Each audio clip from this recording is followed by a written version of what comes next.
Hello दोस्तों, स्वागत है हमारे YouTube channel certain study material में। और देखिए आज हम बात करेंगे पॉलिटेक्निक थर्ड सेमेस्टर के सब्जेक्ट थर्मल इंजीनियरिंग के चैप्टर सेकंड लॉस ऑफ जो परफेक्ट गैसेस हैं। ठीक है, जो परफेक्ट गैसों के जो नियम हैं उनको देखिए, इनके पार्ट सेकंड को कवर करेंगे। और पार्ट फर्स्ट में हमने क्या किया था, देखिए पार्ट फर्स्ट जो था उसमें हमने दो लॉस बता दिए थे, एक बॉयल्स लॉ और एक चार्ल्स लॉ। ठीक है, उसको दिमाग में जिस प्रकार से हमने फिट किया था उसी प्रकार से इन तीनों नियमों को भी आज फिट करेंगे।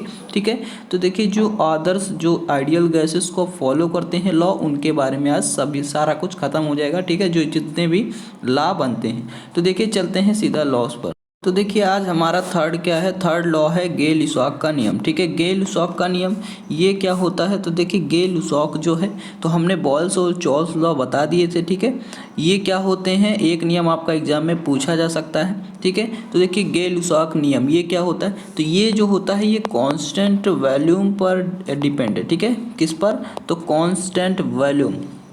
अब देखिए कांस्टेंट आयतन मतलब कुछ भी अगर इसमें कोई भी चेंजमेंट होता है तो जो हमारा आयतन होगा इसमें कोई भी चेंजमेंट नहीं होगा। किसी में किसी भी प्रॉपर्टीज में चेंजमेंट होगा बट इसमें नहीं होगा। कैसे, तो देखिए इसमें इसको भी आप लोग को दिमाग में फिट करना है, कभी ज़िंदगी में आपको दोबारा नहीं पढ़ना है, आज पढ़ लीजिए। ठीक है, तो देखिए सबसे पहले हम मान लेते हैं कोई हमारा सिलेंडर है। ठीक है, मान लीजिए हमने मान लिया है सिलेंडर यहाँ पर है। ठीक है, ये हमारा कोई सिलेंडर है, इसमें देखिए मान लीजिए हमारा कुछ गैसें भरी, मान लीजिए इसमें 5 लीटर या 5 किलोग्राम इसमें क्या है, गैस भरी हुई है। ठीक है, या देखिए ये हमारा कोई पॉट है। ठीक है, ये हमारा कोई पॉट है, इसमें गैस के जो कुछ पार्टिकल हैं ये हमारे भरे हुए हैं। ठीक है, यहाँ तक हमारी गैस भरी हुई है। इसमें अगर हम चाहे कहें कि हम प्रेशर लगा दें, ठीक है, मतलब यह सिलेंडर में या जो पॉट है हमारा, इसमें अगर हम कोई प्रेशर लगा दें, ठीक है, या हम कोई टेम्परेचर इसको प्रोड्यूस कर दें। ठीक है, इसका क्या करें, टेम्परेचर प्रोड्यूस कर दें। ये देखिए ये हमारा कोई टेम्परेचर, इसको हम क्या कर दें, धीरे धीरे टेम्परेचर इसको प्रोड्यूस करें, तो भी हमारा क्या होगा, जो आयतन होगा ये हमारा फिक्स रहेगा। ठीक है, जो आयतन होगा वो हमारा कभी चेंज नहीं होगा। ठीक है, अगर देखिए हमारा इसमें क्या होगा, अगर प्रेशर इसको हम क्या करेंगे, प्रोड्यूस करेंगे, तो हमारा जो टेम्परेचर है ये भी हमारा इंक्रीज करेगा, जब हमारा जो प्रेशर है वो इंक्रीज करेगा। ठीक है, तो इसी प्रकार से जब टेम्परेचर डिक्रीज करेगा तो प्रेशर भी डिक्रीज कर जाएगा। मतलब टेम्परेचर हम कम करेंगे, तो देखिए इसका मान लीजिए टेम्परेचर अभी नॉर्मल है। ठीक है, तो हमने क्या किया, अभी 0 डिग्री सेल्सियस पर है, फिर इसको हमने टेम्परेचर बढ़ाएंगे तो 1 डिग्री सेल्सियस हो जाएगा। ठीक है, 0 से कितना हो गया, 1 डिग्री सेल्सियस, तो इसका जब 0 से 1 हो गया, फिर उसके बाद फिर हमारा 100 डिग्री सेल्सियस हो गया। ये हमारा तब क्या होगा, तो हमारा प्रेशर भी जो होगा वो भी हमारा बढ़ेगा। ठीक है, तो हम इस प्रकार से इसको समझ सकते हैं। अब देखिए सीधा आप लोग को बताने की बात क्या है, देखिए जो इसका स्टेटमेंट है, तो ये हमारा क्या है, ये निश्चित आयतन पर क्या करता है, परफॉर्म करता है। ठीक है, कांस्टेंट रहता है इसका वॉल्यूम। तो देखिए इसकी डिफिनीशन आप लोग लिख भी सकते हैं, इसकी डिफिनीशन हम नहीं लिखेंगे। ठीक है, तो देखिए और बाकी के नीचे आप लोग को डिफिनीशन दी होगी। तो देखिए आइडियल गैस जो है, ठीक है, तो इसकी डिफिनीशन अगर हम बात करें, निश्चित आयतन पर आदर्श गैस का जो दाब होता है उसके तापमान के समानुपाती होता है। ठीक है, इसे आप लोग लिख लीजिए। तो निश्चित आयतन यानी जो आयतन होगा वो कांस्टेंट होगा। तो हमने क्या कहा, कोई आइडियल गैस है, ठीक है, आइडियल गैस है, तो इसका जो प्रेशर होगा, दाब, उसके किसके, टेम्परेचर के क्या होगा, समानुपाती होगा। ठीक है, अब यहाँ से अगर हम बात कहें कि हमारा P प्रोपोर्शनल टू T हो गया, तो T प्रोपोर्शनल भी हम P कह सकते हैं। ठीक है, यानी जब टेम्परेचर बढ़ेगा तो प्रेशर भी बढ़ेगा, और जब टेम्परेचर घटेगा तो प्रेशर भी घटेगा। ठीक है, अब देखिए यहाँ से स्टेटमेंट हमारा क्या निकल रहा है, P/T इक्वल टू कॉन्स्टेंट। ठीक है, तो अब देखिए यहाँ से P/T ये रेसिप्रोकल नहीं है, ठीक है, कांस्टेंट है, तो ये हमारा क्या हो जाएगा, P1/T1 इक्वल टू P2/T2। ठीक है, ये हमारा क्या हो गया, इसका स्टेटमेंट हो गया। अगर हम कहें 3 मॉलिक्यूल के लिए क्या हो जाएगा, तो देखिए इक्वल लगा दीजिए, P3/T3 हो जाएगा। ये आप लोगों को समझना है। ठीक है, यही हमारा क्या है, तो इसका फाइनली जो हमारा स्टेटमेंट निकला, क्या स्टेटमेंट निकला, देखिए स्टेटमेंट जो निकला, तो स्टेटमेंट हमारा निकला P1/T1 equal to P2/T2 equal to P3/T3। ठीक है। ये हमारा क्या है, ये हमारा निकला जो हमारा इसका नियम होता है। तो आपको देखिए 2 भी दिया जा सकता है, जैसे आपका न्यूमेरिकल क्वेश्चन बनेगा अगर इससे, ठीक है, जो न्यूमेरिकल क्वेश्चन बनेगा तो आपको मान लीजिए P1 एक प्रेशर दे दिया होगा और एक टेम्परेचर दोनों दे दिए गए होंगे, ठीक है। तो आपको कहेगा सेकंड जो प्रेशर है इस पर कितना लग रहा है, तो ये आप लोग को फाइंड कर लेना है, आपको बस यहाँ तक रखना है, ठीक है, यहाँ तक। अगर आपको 3 मॉलिक्यूल दिए होंगे गैस के या टेम्परेचर, ठीक है, या प्रेशर 3 दिए होंगे तो आप इसको भी शामिल कर लेंगे और आपको एक पूछा जा सकता है, ठीक है। तो इतना आप लोग समझ में आ गया होगा, ठीक है। अब बढ़ते हैं नेक्स्ट पर। तो नेक्स्ट देखिए हमारा क्या है, तो नेक्स्ट हमारा है रेगनॉल्ट लॉ, ठीक है, यानी देखिए रेगनॉल्ट का नियम, रेगनॉल्ट का नियम। तो रेगनॉल्ट का नियम क्या होता है, बस देखिए आप लोग को मेमोरी में अपना फिट करना है, ठीक है, अपनी जो दिमाग है उसमें आपको को ये नियम जो है इसको फिट करना है, बार बार देखने की ज़रूरत नहीं है, ठीक है। तो अब देखिए इसको हम बात करते हैं ये क्या है। तो देखिए डिफिनीशन में ही इसमें लिखा हुआ है कि किसी आदर्श गैस का जो तापमान होगा, ठीक है, क्या होगा, जो टेम्परेचर होगा किसी भी आइडियल गैस का, तो वो क्या होगा 1 डिग्री सेल्सियस पर बदलने पर उसके आयतन में होने वाला परिवर्तन 0 डिग्री पर उसके आयतन का 1/273वां भाग। ये इम्पॉर्टेंट है आपका, बस ये इम्पॉर्टेंट है, ठीक है। 2-3 पॉइंट आपको याद रखने हैं, ठीक है, ऑटोमेटिक ही आपका रेगनॉल्ट नियम याद हो जाएगा। कैसे, तो देखिए हम बताते हैं। मान लीजिए ये हमारा कोई क्या है, पॉट है, ठीक है, ये हमारा कोई बर्तन है या पॉट है, कुछ भी मान लीजिए, ठीक है। इसमें क्या है, गैस है, क्या है, ये गैस के मॉलिक्यूल हैं। तो जब गैस का मॉलिक्यूल है, अभी हमने क्या किया, इसमें जो टेम्परेचर होगा, क्या होगा, जो टेम्परेचर होगा वो अभी नॉर्मल है, यानी कह सकते हैं ये नॉर्मल टेम्परेचर पर है। अभी कोई भी कोई भी टेम्परेचर प्रोड्यूस नहीं किया जा रहा, हीट प्रोड्यूस नहीं की जा रही, ठीक है। तो जब हमारा नॉर्मल टेम्परेचर होगा तो जाहिर सी बात है कि ये कितना होगा, 0 डिग्री सेल्सियस, ठीक है। अब जब 0 डिग्री सेल्सियस होगा तो जब हमारा इसका आयतन होगा वो क्या होगा, V0 होगा, ठीक है, इतना तो कंफर्म है, ठीक है, V0 होगा।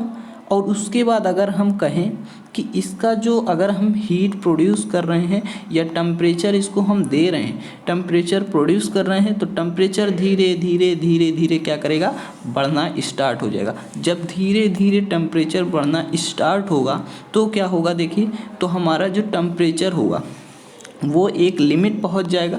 मान लीजिए हमने कहा कि 1 डिग्री सेल्सियस इस पर टेम्परेचर प्रोड्यूस होने लगा, तो 0 से कहाँ पहुंच गया, 0 से 1 डिग्री सेंटीग्रेड पर ये क्या हो गया, टेम्परेचर इसका हो गया। तो जब 1 डिग्री सेल्सियस हो गया, ठीक है, सेंटीग्रेड, तो देखिए ये हमारा V1 से कितना हो गया, जो इसका आयतन V1 होगा वो हमारा कितना हो गया, तो देखिए V1 हमारा जो होगा वो हमारा V0 हो जाएगा, ठीक है। अभी तो V बराबर V0 था, अब V1 बराबर V0 हो गया, ठीक है। अब देखिए अभी 173वां भाग वाला जो आपका है इसको अभी बताएंगे, पहले इसको समझना बहुत ज़रूरी है, एक एक पॉइंट को, ठीक है। उसके बाद देखिए क्या होगा, जब आप क्या करते हैं इसको टेम्परेचर धीरे से 1 डिग्री सेंटीग्रेड पर क्या हो गया, ये परफॉर्म करने लगा, ठीक है, बढ़ जो 0 डिग्री सेल्सियस से क्या हो गया, 1 डिग्री सेंटीग्रेड पर चला गया।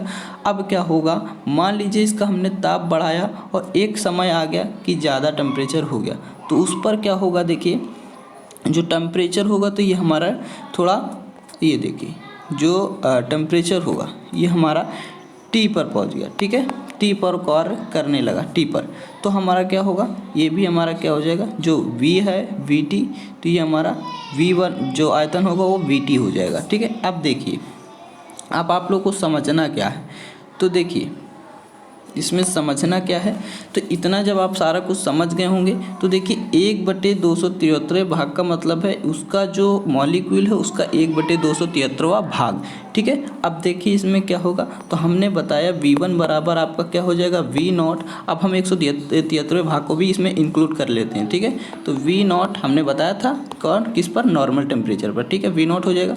अब देखिए अपॉन में 273वां भाग, 1/273 का यहाँ 273 नीचे लिख दे, कोई दिक्कत नहीं है। अभी किस पर था, 1 डिग्री सेल्सियस पर, ठीक है।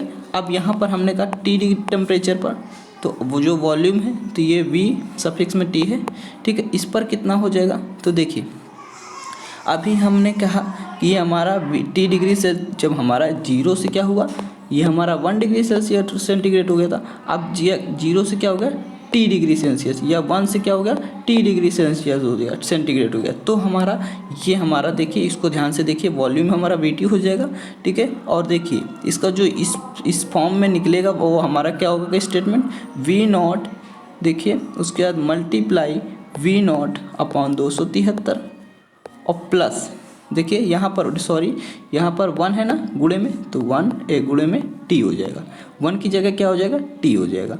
अब देखिए तो यहाँ से हमारा जो VT होगा वो हमारा VT क्या निकलेगा, तो देखिए VT इक्वल टू, यहाँ से V0 हम क्या कर लेते हैं कॉमन ले लेते हैं, तो हमारा देखिए बचेगा क्या, देखिए 1, देखिए ये हमारा V0 कॉमन हो गया, तो 1 अपॉन 273 कह सकते हैं, या लिख सकते हैं यहाँ पर इसका हमारा क्या हो गया मल्टीप्लाई हो जाएगा। यहाँ पर क्या है, यहाँ पर देखिए इस जगह देखिए ये हमारा प्लस था, ठीक है, ये हमारा क्या था, इस जगह ये प्लस था, ठीक है। जब प्लस था तो ये हमारा देखिए प्लस ही रहेगा, तो क्या हो गया हमारा यहाँ पर देखिए इसका 273 के इससे गुणा हो जाएगा, तो ये हमारा हो जाएगा 273 और प्लस T, क्योंकि देखिए ये हमारा T है, ठीक है, V0 कॉमन हो गया, अपॉन में फिर क्या है, अपॉन में 273 फिर आ जाएगा।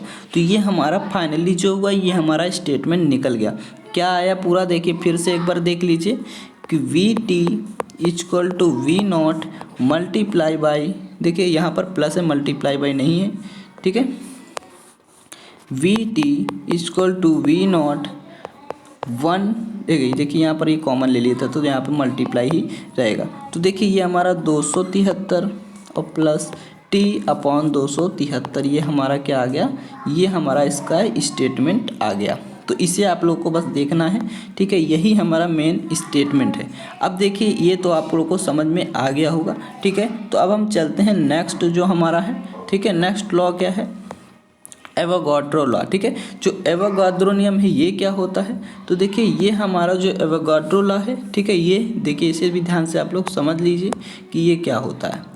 तो देखिए जो हमारा एवोगाड्रो नियम होता है, इसको देखिए डिफिनीशन आपको लिखी हुई है, सामान्य ताप एवं दाब पर सभी गैसों के 1 किलोग्राम मोल का आयतन जो होता है यही हमारा ये क्या होता है समान होता है। अगर हम कहें कि देखिए अगर हम कहें समान दाब व ताप, मतलब इसका क्या है, T और P जो होगा उसका वो क्या होगा आपस में बराबर होगा, समान टेम्परेचर एंड जो हमारा इक्वल प्रेशर है, ठीक है, इक्वल टेम्परेचर इक्वल प्रेशर। अब देखिए इस पर क्या कह रहा है, जो सभी गैस है, सभी गैस एक मतलब कोई भी गैस हो सकती है, उसके लिए 1 किलोग्राम मोल जो होगा उसका आयतन समान होता है, वॉल्यूम क्या होगा समान होगा। अब देखिए मोल क्या होता है, अब मोल को आप लोग को समझाना पड़ेगा। तो देखिए अब मोल पहले, तो मोल को हम बाद में जानेंगे, पहले इसकी एक और देख लीजिए। अब जो ये 1 किलोग्राम मोल होगा ये कितना होगा 22.4 देखिए लीटर या मीटर क्यूब, ठीक है, ये होगा, इसी पर क्या होगा ये इक्वल होगा, ठीक है, इसी पर किसी भी गैस के लिए ये हमारा यही मान होता है, ठीक है। अब देखिए इसके बराबर होगा जब, तो हम दूसरी अगर डिफिनीशन की बात करें, छोटी सी डिफिनीशन है, समान दाब व ताप पर सभी आदर्श गैस की जो आयतन में अणुओं की संख्या जो होती है वो समान होती है। मतलब आपका कहने क्या देखिए मेरे कहने क्या मतलब है कि जो हमारा प्रेशर और जो टेम्परेचर समान है, ये हमारा देखिए ये जो हमारे किसी भी गैस के लिए ये हमारा इसमें क्या होता है मीटर या लीटर क्यूब होता है, ठीक है। देखिए तो ये हमारा जब इतना होगा तो क्या होगा आपका, देखिए ये प्रेशर भी और टेम्परेचर दोनों ही समान है, तो किसी भी गैस के लिए इतना ही मान होता है 22.4, ठीक है। अब देखिए अब इसके लिए अगर हम आप लोगों को बताएं कि जो हमारा एवोगाड्रो लॉ है तो ये हमारा ख़त्म हुआ कैसे, तो देखिए जो हमारा आदर्श जो आइडियल गैस है इसमें आयतन में जो अणुओं की संख्या जितनी भी है, जो देखिए जो हमारा वॉल्यूम होगा, जो इस वॉल्यूम में जो हमारे मॉलिक्यूल नंबर ऑफ मॉलिक्यूल होंगे, ठीक है, नंबर ऑफ मॉलिक्यूल ये समान होंगे, यही हमारा एवोगाड्रो का नियम होता है, ठीक है। अब देखिए एवोगाड्रो की अगर हम बात करें कि एवोगाड्रो जो नियम होता है इसमें इसका मान कितना होता है, ठीक है। तो इसमें देखिए इसका जो मान होता है 6.022 इंटू 10⁻23। अब देखिए 23 ये तो हमारा हो गया इसका मान।